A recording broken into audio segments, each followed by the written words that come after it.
My coaching business has been pretty screwed up by ChatGPT and code and AI, which I don't mind it, honestly. It's not that I didn't love coaching. I did enjoy it, but having your own real-time coach is just so much more effective. So AI is not going to be taking my job at Recenter. I can assure you that No. much. In fact, I want to Right. teach people how to use AI in a more meaningful and thoughtful way to enrich their lives. And let's put AI to work for you so you can go to Recenter for 5 days. Was the burnout a singular moment, Ben, or was it? I mean, I know it was a culmination, but what was that pivotal moment when you're like, "Fuck this shit! I can't take it anymore. I'm reaching my peak." Yeah. Welcome to the podcast, where we introduce you to incredible humans who share their journeys with the mission to inspire you to harness your own inner tenacity to drive your life and career forward. And now, your host, Adam Posner.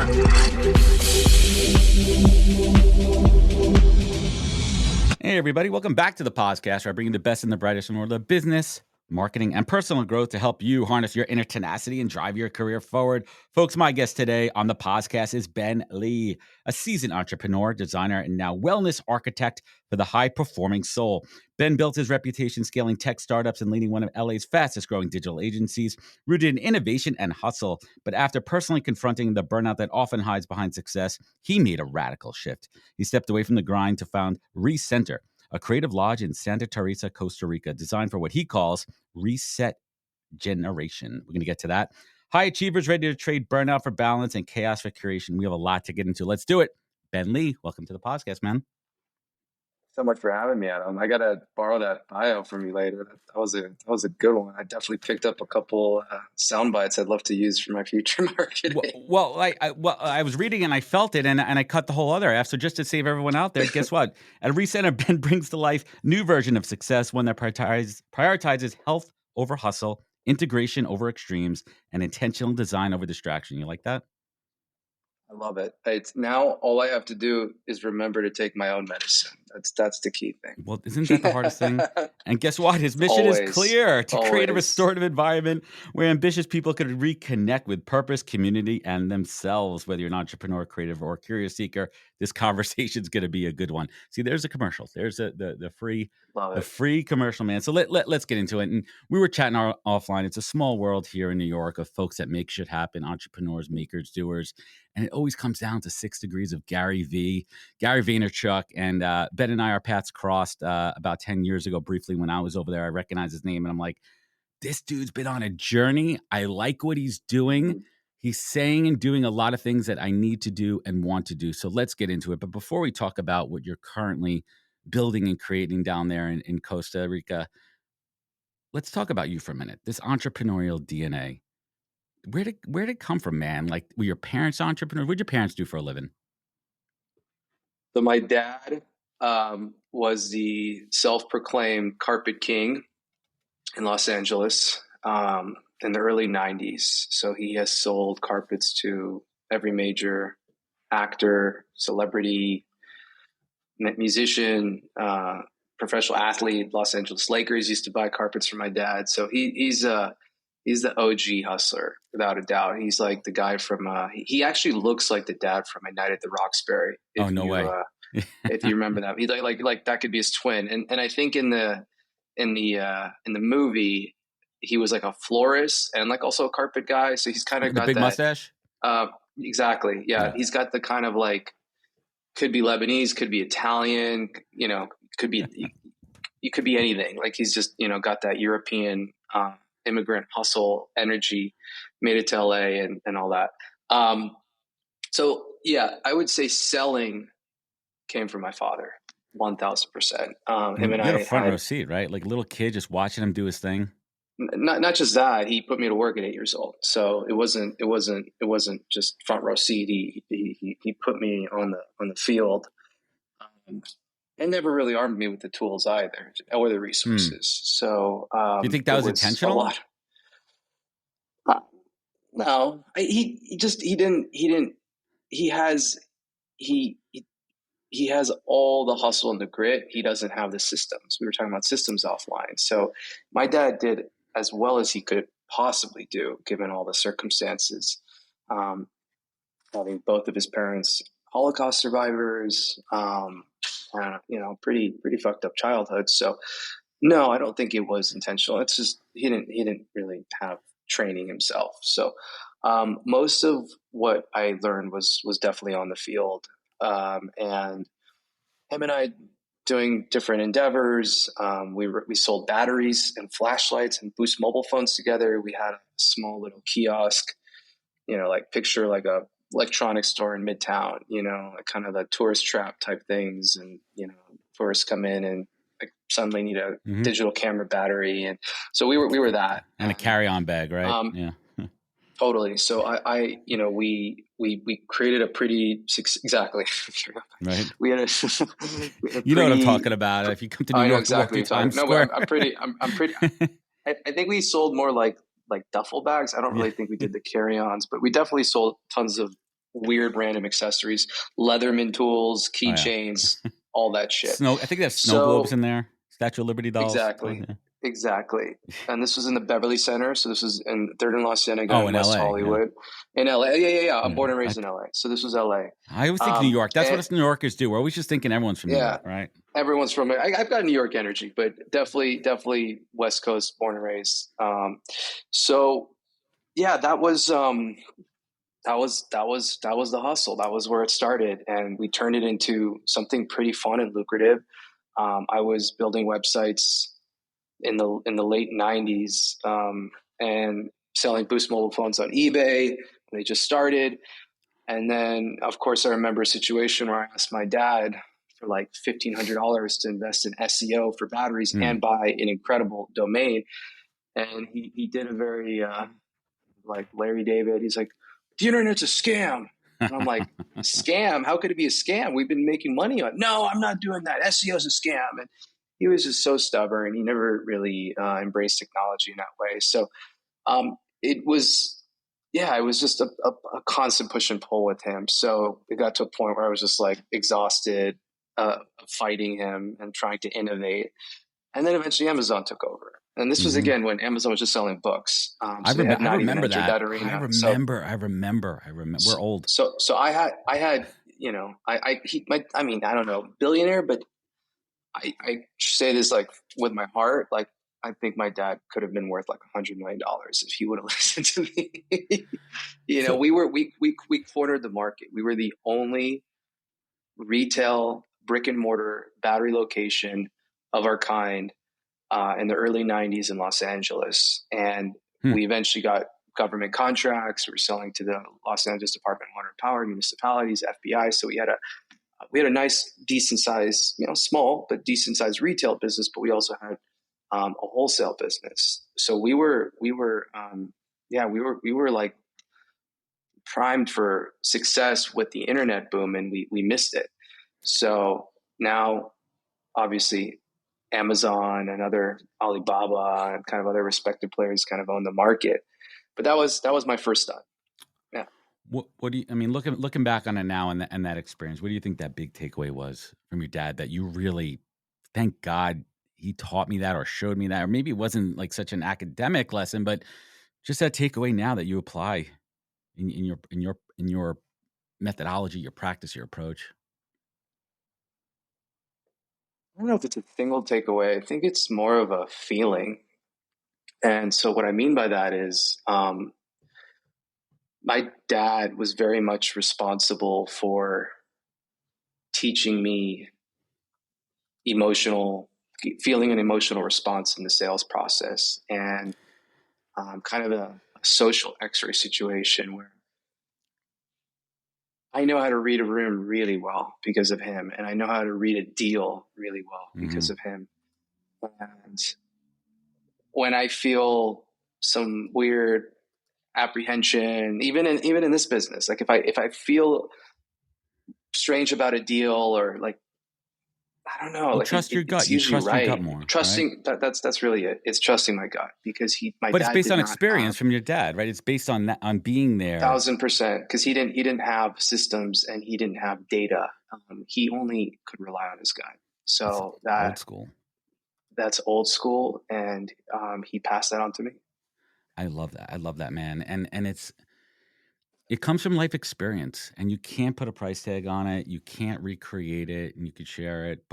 And we'll get to what you're doing now is to clear away the nonsense, the noise, and focus on the message, right? Those signals that you picked up early on. We all have them in there, the good, the bad, and the ugly. And how do you amplify the good ones? How do you bring out the best on your personal side to really apply it to business? And we'll certainly get to that in a little bit. And listen, everyone could go back and look at Ben's entrepreneurial journey. The dude built a $20 million agency, lifelong entrepreneur, working your ass off, putting in the time, building things and making shit happen. But that comes at a price. That comes at a mental price. Was the burnout a singular moment, Ben, or was it, I mean, I know it was a culmination, but what was that pivotal moment when you're like, fuck this shit, I can't take it anymore, I'm reaching my peak? Yeah. And I could tell by who you are that your threshold is significantly higher than most humans for putting in the work, right? That's the problem. My pain threshold is so freaking high. I don't think it was a singular moment. I think it was what most founders do, especially the cohort that I like to speak to and invite to my space. It's kind of a perpetual state of burnout. And it's one that involves like walking so close to that danger line, but knowing how to pull themselves off in the minute before they jump or they fall.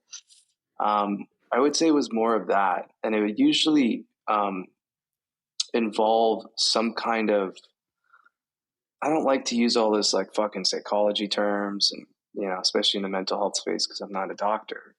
But it felt like some mini kind of mania where I would become so emotional and so almost explosive that was in and of itself kind of a reset or recalibration. And then I'd be like, okay, you know, pick yourself back up and start again all over again on Monday. And that probably happened a few times. Now, towards the end of this sprint, it was health issues. It was multiple health issues, and it would sort of compound to different things, gut health, a nerve issue, Lyme disease, just complete nervous system dysregulation. So having to take a leave of absence, having to have all sorts of special needs, even when I would go into our office. I was a sick person. And then I think it was COVID that was that thing that just was like, because I knew what was happening. I'm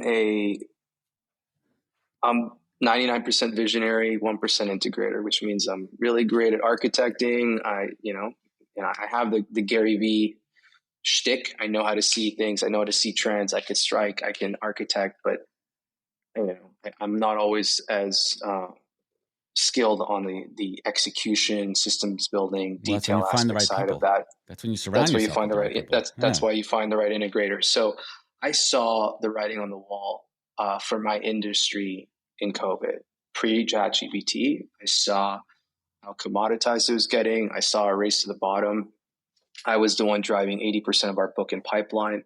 So as soon as COVID happening, I was getting the calls from our big enterprise customers, our multi-million-dollar, multi-year accounts saying, if you don't discount 20, 30, 40%, we're going to India, we're going here, we're going there. And I'm just like, you know what? Fuck this shit. I'm like, fuck it. And so I basically created a no-brainer for my business partners to allow me to take some chips off the table and sell for a discount, which I carried a lot of shame around probably up until last year. And why? Because you felt like you failed? Like, did you? Why? Pause on that for a second. Yeah, like you moved it off your plate. It was you work so hard, you're on that burnout line forever. And so you think, well, I'll get that $100 million exit one day, or I'll get that life change, whatever it is, 20, I think you can call 20 million plus fuck you money. So I didn't get that. So I always figured, well, I'm going to get the fuck you money exit one day. And I didn't. So There was feelings of shame, betrayal from my partners, having not felt supported by them, and other issues that went along with like a kind of a merger went wrong, if you will, with some newer partners. So it was just a range of emotions that I had felt, but I had to put my health first, and I did. So it was COVID was a catalyst to the change and starting to rebuild my health, my body, get off all medications, fix my chronic sleep insomnia, and live a much more balanced life with nature and activity. Interesting.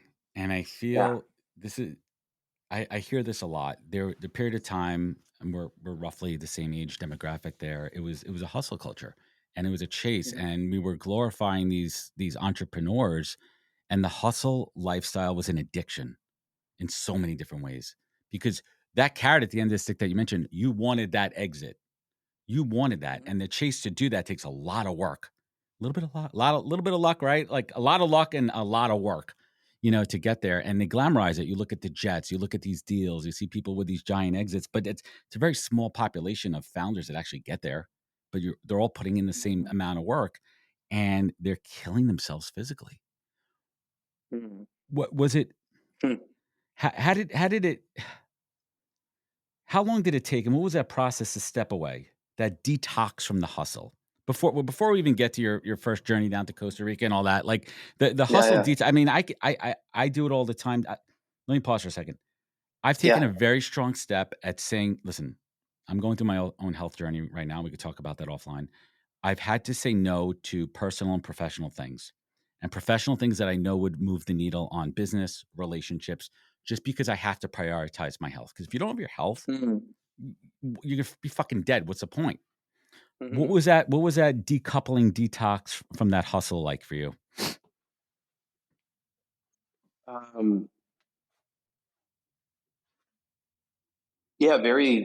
Pretty wild, pretty psychedelic.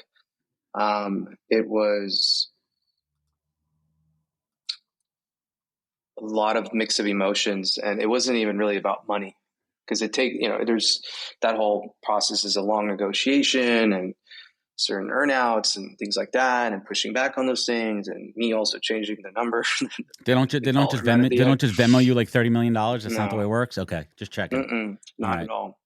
So it was more feeling like I had lost members of my family, employees being told that I was trying to hurt the business and not to talk to me, and feeling betrayal by the lawyer that I hired, now threatening to sue me. It's like I created a whole ecosystem, and now it felt like everyone was against me. So naturally, you feel very cornered and defensive. So it was quite wild, the decoupling, and it was mostly just filled with me trying to distract myself with time, other things, coaching business that I started. Actually, started a pretty thriving coaching business in COVID, mostly for agency owners. And eventually, I know we're going to talk about Costa Rica in a second, but when I did get to Costa Rica, it was more of like a disassociation, and entering into like my last major party phase, which was fun. Like I don't regret it all, but I was partying like a maniac here in COVID. I was throwing parties. Phases, man. Every night. Seasons. And so it felt like fucking high school again, college. So I'm really glad I lived it. I'm not doing it really much of that anymore. But yeah, so it went through. Yeah, it was a full cycle of feelings and emotions, but it was a process. But looking back on it, that's the process. And I hate, one of the things I hate when people fucking say is trust the process, but it's for a reason. Does it work? Like it's one of those cliches. Like right now, it's at the top of my list. Like trust the process. I'm like, fuck you. I'm going through this right now. Like when you're in the process, you don't want to trust anything. You question the process, right? like I'm in it. It's painful. It hurts. And then you start to realize that you need to break certain things down. You need to throw things away and shed. And that takes work. It takes effort to get rid of those things. So when was the first time you headed down to Costa Rica? When was the first time you went down there? The first time was it was around 2017. It was with a girl I was dating at the time. It wasn't my worst. It wasn't my best. It was peak, middle burnout. Yeah. I would say. And it was in the height of rainy season, so I got knocked off Wi-Fi and cell service for a couple days. I gave my login to my virtual assistant, told them they were in charge, and it was really the first time I surrendered in that sort of way, and it was pretty life-changing. And I think it's definitely shaped a lot of my decisions clearly today in terms of where I want to spend my time and what I want to be doing, putting my energy and my focus. And then, a couple of years after that, it always had been on my mind and almost like obsessed with the idea. And I meditated, I visualized being back there at the beach and all that. So I felt very connected strongly to the region. And so COVID, I said, let's do this. And anybody who's been down there, they come back from the first time, and it's a life-changing experience because it's such a magical place, and it sits geographically Central America. I mean, it's magic, and there's rules to protect the land, to protect it. It's a self-sustaining eco, like all these things about Costa Rica. You can steal and you can be corrupt and you can do all that shit. If you fuck with a monkey, they will fucking kill you. Yeah. They will put you try to steal a snake from the rainforest, like you could go to jail for 10 years, like legitimately. Bad idea. It's a bad idea. And they do so much to protect the land there and from deforestation. But before I get to your story in a minute there, I'm curious too, because I see so many folks emigrating there, especially during COVID too. Now it's become the land of the expat. What are they doing to regulate that? Because there's a balance, right, of financial coming into the country that they need for infrastructure. I mean, it literally takes to go from top to bottom on a normal highway should be relatively easy, but these roads aren't developed, and it's back roads, and it's tough, and it's treacherous, and it's adventurous. I mean, I was telling you offline, we did the journey, up and down, and it shouldn't take that long. So how do they balance that from where they need to have some infrastructure at the same time, keeping what Costa Rica is really all about? Just do it. You want to run for president? I wish I had a better answer for you. It's a big problem. It's one that everyone knows and feels. I think it's cute and novel 20, 30 years ago, before all the boom and all the development and all the all the vibes that have been created, especially in coastal regions. And now it's the government needs to get their shit together and infrastructure needs to step up, because you're right. It takes, 7 hours to cross the country going at 20 miles per hour. That's crazy. The capital city is can make LA look like no traffic at all. Like I was stuck in 2 hours in traffic in the city last week. It's a tough balancing act, right? Because you don't want it to turn into Tulum, right? Like you don't want it to turn into these, these cool hipster hotspots, and everyone comes there, but they don't know what they're getting into, and the infrastructure is not there. So where was the first kernel of thought where you're like, I want to do something here? I don't know exactly what it's going to be yet, but your DNA, your entrepreneurial DNA, is always spinning. When was that first thought? In terms of coming down, you want to build something here. I want to go wanting there. to build something. I want to stay. I want to stay there. I want to go there and build something. I want to move away and do that. I mean, it depends what day you ask me, but some days I feel like I should have taken my mentor's advice. Is he's like, use the space to heal. Don't go start building, bikini shops and coconut bars and, drinking the Kool-Aid. So, some days I wonder, should I have listened to him? But others, and most others, I feel very full, with, aliveness and gratitude for the simplicity of what we do that has such a mega transformational moment for the people who come through. The first moment I don't even know, maybe a year and a half ago. I worked previously at a company. I'll try to be as careful as possible, not to disclose any names or identities, but I was very close and was in the inner circle of a lot of important people, very, very successful people. And I got to see what it was like having that fuck you exit and money, 100 million plus. What changed for them? It was like I was like a sports commentator, that I got to like see them in action and constantly be a part of not just their lives, but their families' lives, and really get up close and personal. And for the most part, they were quite miserable. And they were very disconnected to their bodies, or their soul, and their families and their children.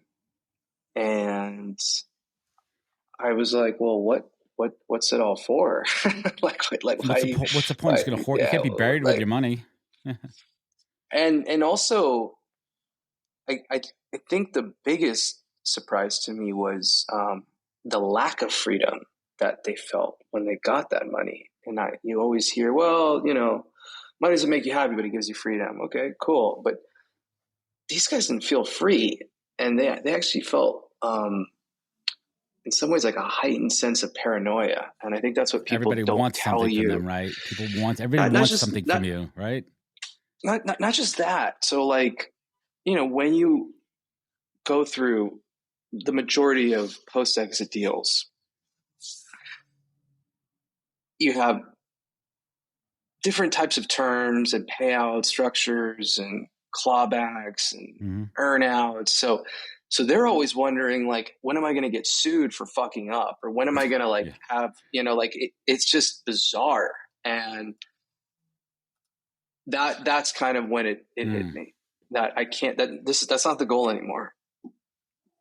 And if I still want to be that hustler who was selling batteries and full of ambition and loved business, still love business, clearly, that's okay. But you can do it in a little bit more of a conscious way on your terms. And so I felt like that was really the inception of Recenter. And I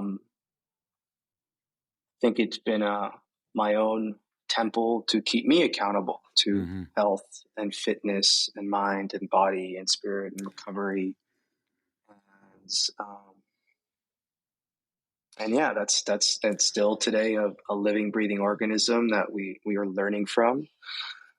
For the startup listeners out there, I like to say we're in the idea market fit stage, and we're heading very close to product market fit, but it feels like we're probably 3 to 6 months away. Hey everybody, Adam here from the Podcast. Today's podcast is brought to you by the team at Fountain. Fountain is your full-service frontline workforce management platform. I have to tell you, Fountain's offerings are some of the most robust I've seen for any product in the space. They offer full solutions for hiring, managing, and retention. They are truly a one-stop shop focused on the frontline workforce. They also create informative content using their data. For example, they analyze a bunch of data from their fast food chains and created a trend report you could download now on their website. They also have a new ebook out called Frontline Voices. There's a lot to dive into. Certainly check it out. And you could learn more at fountain.com, linked in the show notes. Thank you. So let's pause there for a second. You come down there, you have resources, you have capital, you have a vision. Who did you need to partner with to make this happen? And let's pull up, pull back the curtain a little bit and just kind of set the stage. What is Recenter? What is it physically? And let's talk about the mission. Let's level set here. So it's what all entrepreneurs want to do. It's creating a new category. It's something that isn't quite a hotel, not really a retreat center. I guess the TikTokers are calling it third spaces, third places or third spaces. I can't really remember. But what we call it is wellness lodging, and a wellness lodging and club where you can get as much or as little community as you want on your terms, mixed with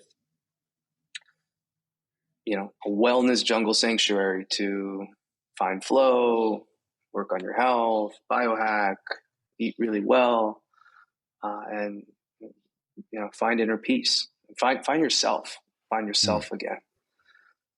So that's really what we are at the core. And I'm when I travel, I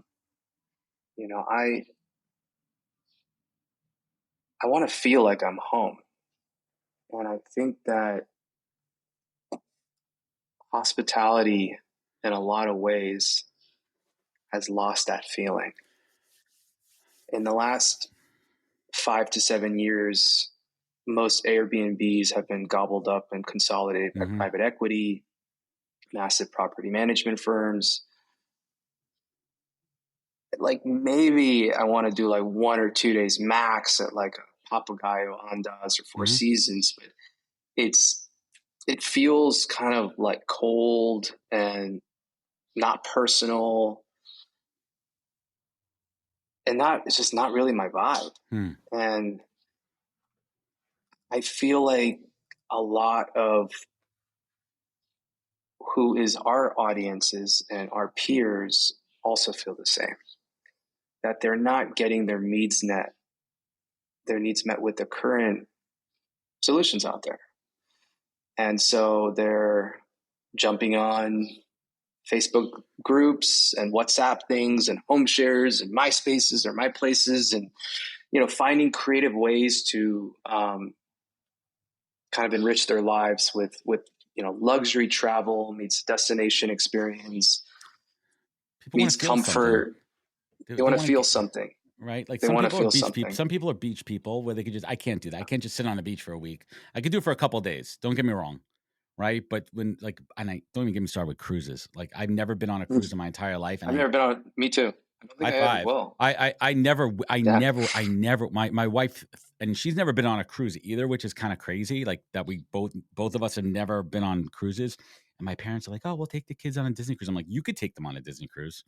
I'm not getting stuck on that COVID ship, right? Like no way in hell. But what I want to get to is like, I feel like that we're missing something. There has to be a happy medium between these luxury resorts where you're kind of like, a la carte in it, but in a not, they're not listening to you kind of way. And then if you go full spectrum in your world, let's talk about it. A lot of these places are really focused on plant-based medicine, on plant medicine, right? Where you're going deep into the jungles and you're finding yourself 3 days purging on ayahuasca. Like there has to be something in the middle. And we're not talking about just yoga retreats, right? Those things are out there. So how do we find something that caters to this, where you could be around like-minded people as much as you want or as little as you want, and what you get out is what you put in. But it's all there if you want to take it. If it's all there if you want to take it. Well said.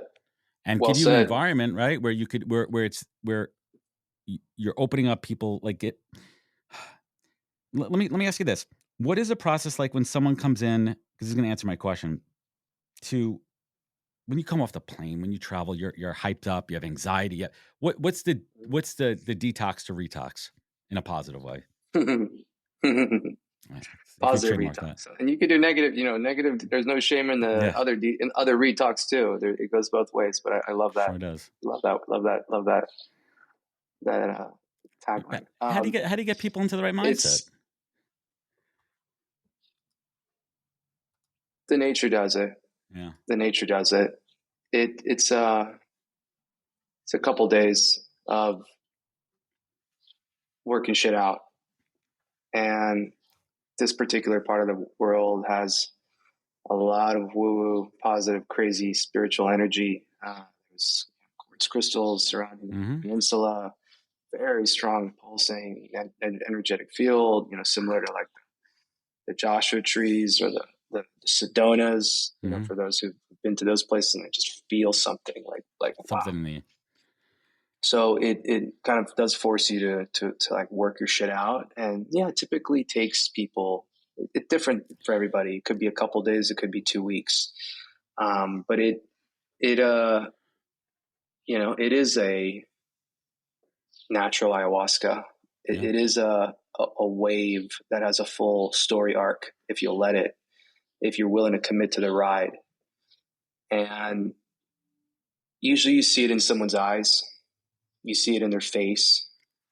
I have seen people go through ridiculous transformation here. A dear friend and dear sister of mine named Vanessa. She was my chef in LA, and she was suffering. And she speaks openly about this. So if you're listening, Vanessa, this is only a positive reference and testimonials, of all the amazing work you've done. She was suffering a tremendous amount of autoimmune issues and dependency on pain medication, skin, and all sorts of things. Did not look well when she arrived, and I invited her. I wasn't there at the time, so I let her stay at my house for a week.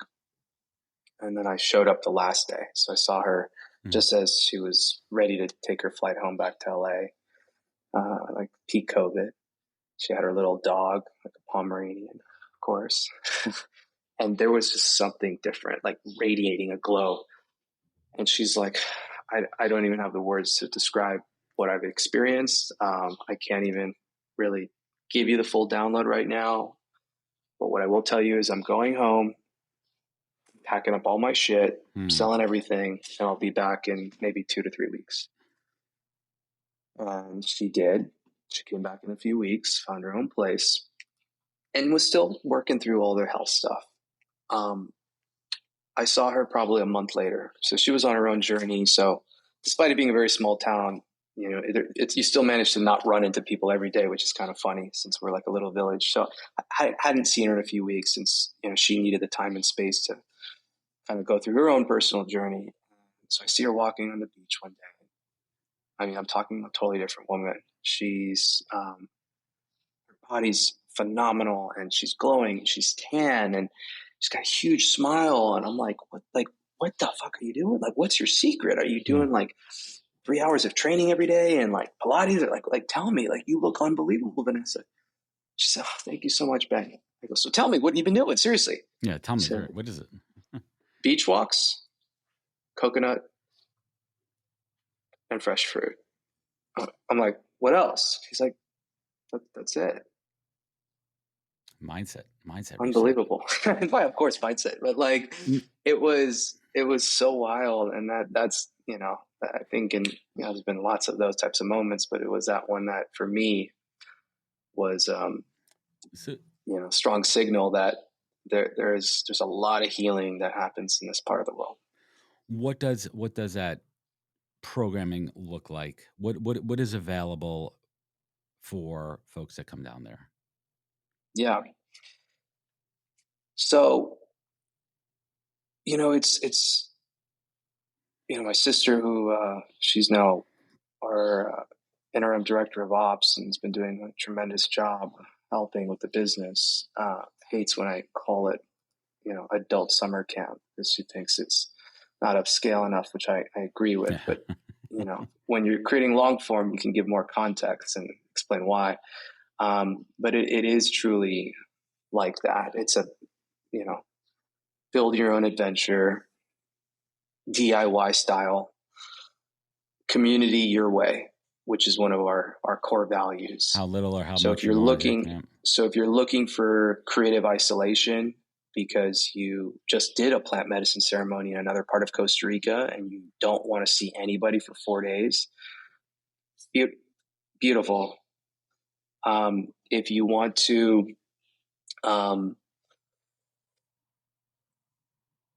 meet amazing founders or athletes or share saunas with really interesting people and have, brilliant conversation, which is how we met through Amanda. And that's, she was like, she was living it up here for a week. Yeah, you can do that too. Praised it. As far as our offerings go, my signature one is a deep work retreat. And when I was creating it, the hypothesis was, the workaholics that I know, they're not taking no digital detoxes. Maybe they'll last a day, but they're not going to 7. They can't live without it. They're not going to 7-day vipassanas. Yeah. They're not going on 2 to 3 day digital detox. No. So how do we find a way to create a distraction-free zone for them to actually do what they want, which is deep work? Cal Newport talks about this, the work that actually matters. This is something that Bill Gates does every year. He calls it a think week. J.K. Rowling locked herself up in a hotel room for the last couple months of writing Harry Potter. It's a very important tool for creatives and founders to be able to change up the environment and tap into that creative flow state.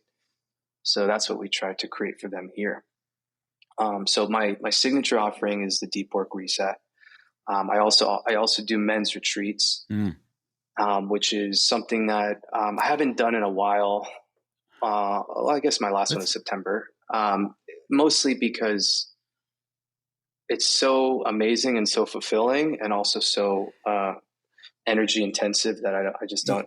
I had to manage this place. I didn't have the capacity to do it. Let's pause on the men's work for a minute there, because I've done a fair amount of that, and the first step is if you've never done it before, you have to break down this barrier of your thought of what it means to be a man, and just by doing this work, it doesn't emasculate you. Like, that's not what it is.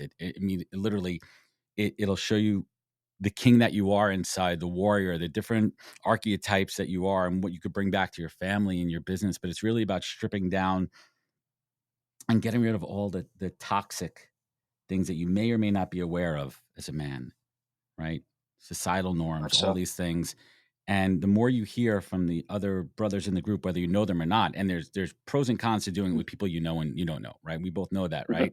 I almost think it's more empowering to do it with strangers, personally. And I've done it with both sides of the house there. But to do it also, it's the physical location. Well, you're not just going to somebody's living room because you have all the modern distractions. You need to be in a neutral location. But the power, when done right, of men's work, what you bring back to your family, your friends, your work is so incredible, because you're putting in the hard work of yourself, and you're coming back a stronger friend, brother, mother, father, son, co-founder, co-worker, colleague, whatever the hell you want to call it. So I think it's a great first step for anyone who just feels confused to start with, and you could do it local. Like there's friends who do that, but you got to break down that barrier of, I'm doing something. Is this like a sissy thing? You gotta. I pretty much have to bully a bunch of these guys to show up. It's like I did a video on my Instagram of like, I have to harass the shit out of them to get the yes. And they all are so grateful that I did, but it's a process. So yeah, the men's work is definitely one of our pillars. It's not the only thing we do. It's not a retreat only for men. It's, we have a lot of incredible women who come here all the time. I would say they're honestly becoming our probably more popular avatar. It's not the bachelorette parties, right? You don't do the bachelorette parties. Ben's bachelorette parties. Definitely not. Yeah. And then different life. That's another part of Costa Rica, not this one. And then we do personal retreats. So it's complete custom. It's suggested structure, and then we really design it for each person. Back to what they want to eat, what level of fitness they want. Do they want to do programming that we offer? Do they want to do private stuff? Do they want to be with other people? Do they want to be in their own space? So it's it's an intake process that we do to really design the most bespoke experience for each person. And I love it. I love the health, the health over hustle. Now let's take a look at this from the entrepreneurial side, from a business perspective. Yeah. Are you still working on other things, or have you stripped it all down and this is your sole focus right now? Yeah, it's a great question. My coaching business. You're taking your own medicine, man. Well, let's talk about that too.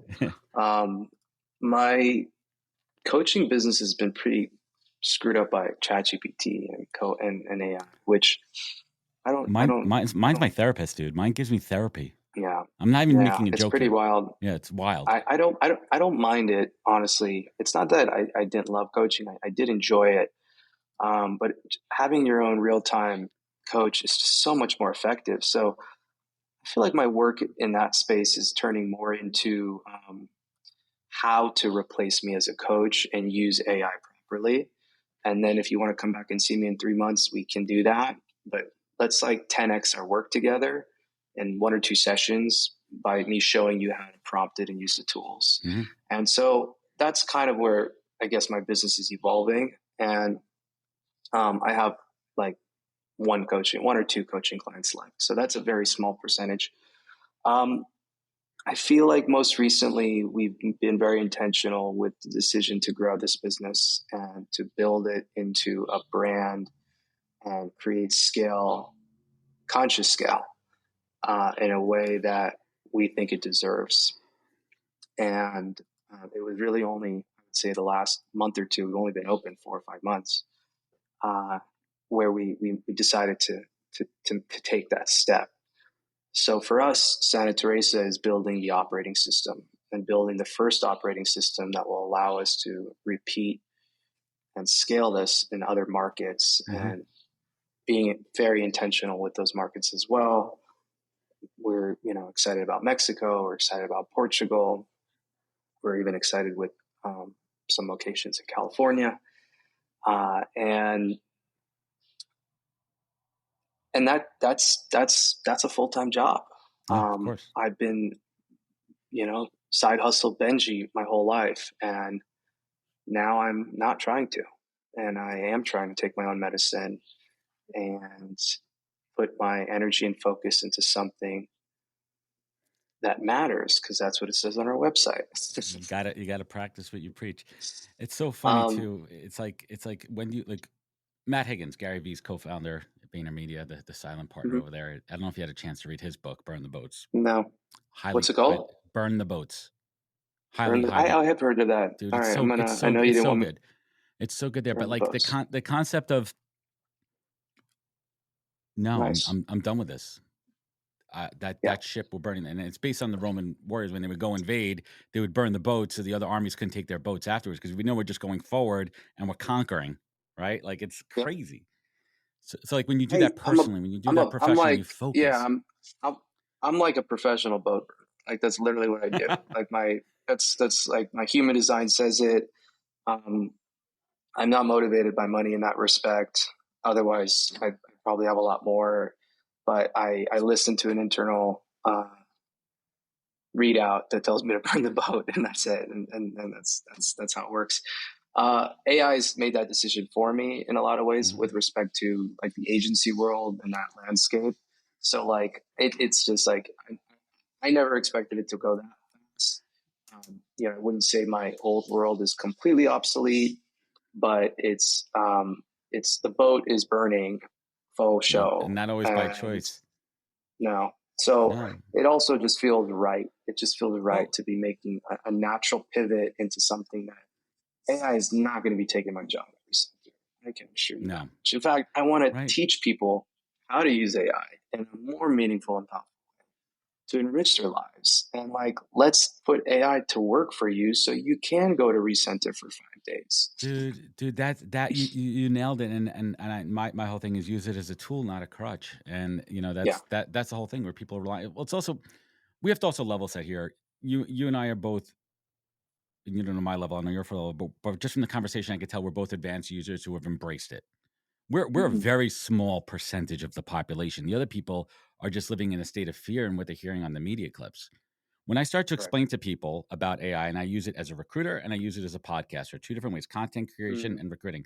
But I saw the writing on the wall a year and a half ago with AI and tech as far as recruiting and what it's automating and what it's doing. And I said, well, how do we flip it?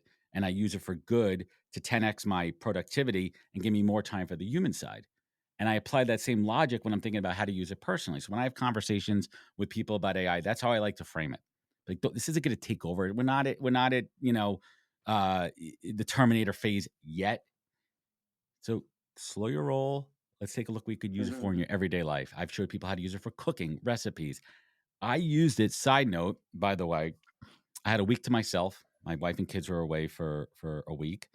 And I was like, I have it. I used to make pop brownies in college. I remember that. And I'm like, shit, you know what I'm going to do? I'm going to bring this back.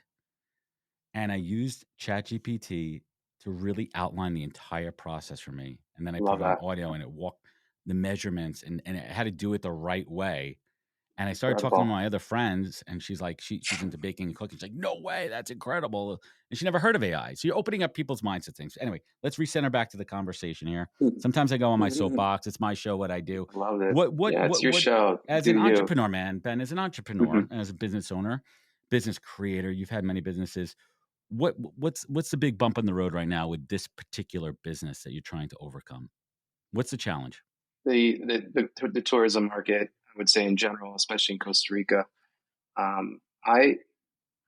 It's nerve wracking. There's no doubt. But I'm a wartime CEO, and I've always been one. I don't know. Sometimes I think I'm a better wartime CEO than a peacetime CEO, actually.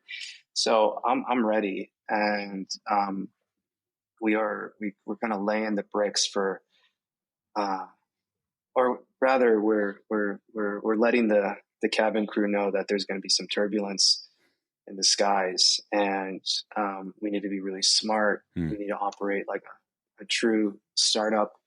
We need to take our own medicine. We need to prioritize our health. We need to do the exact opposite what everyone else does. What does everyone else do in a market like this? Race to the bottom.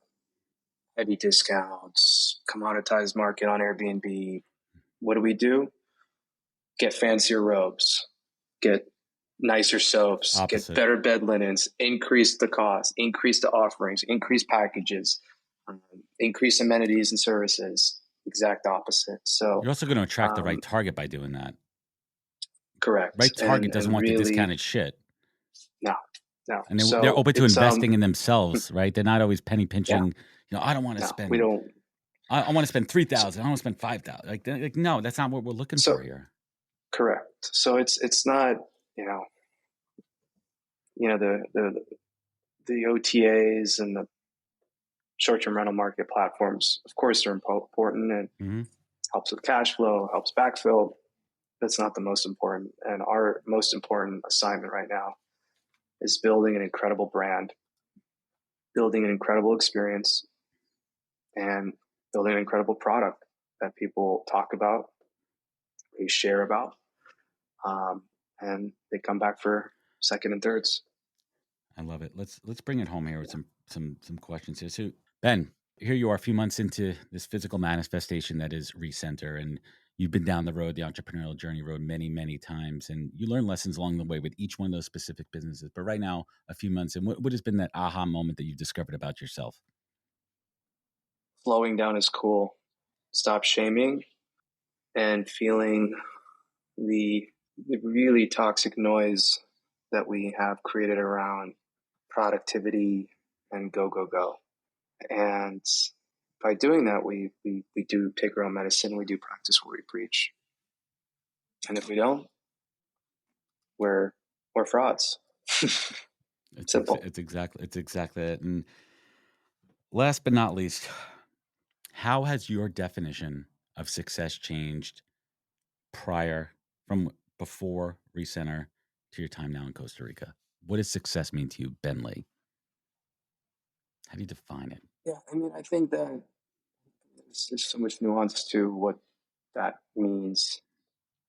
But I would say what success means. But I would say success for sure in this moment means leading with your heart and building something purposeful. And maybe, selling NFTs is purposeful, and maybe whatever the fuck you do is purposeful, and God bless. But for most of my career, I wasn't really trading on purpose, and now I am. That's powerful. Yeah. That shift. And then everything kind of starts to fall into place when your focus isn't always on the money and the hustle and the carrot at the end of the stick. And you could slow your body down. If you could slow your mind down, you could slow your body down. Because if you don't have your health, then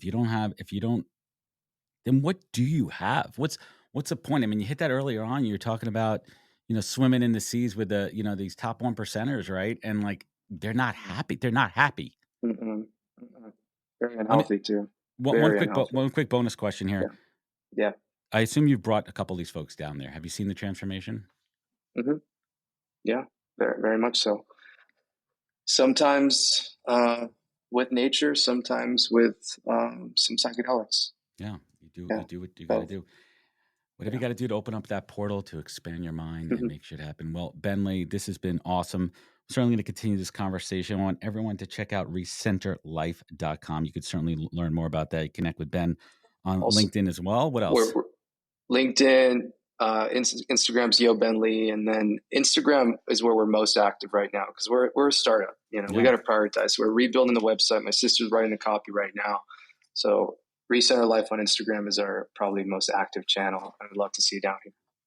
You're using your sister instead of ChatGPT to write the copy? Jeez. I'm teaching her how to use ChatGPT to write the copy. Easy with the M dashes, folks. Everyone out there, take it easy with the M dashes. We know it. Ben, this has been a fantastic conversation. We're going to certainly continue it. Everyone out there, please connect with Ben. Please check out Recenter Life. This is all about. If you need a change, you need to go big. And you need to take that step and make shit happen to be your best self for everyone else. So remember, everyone listening, find out more.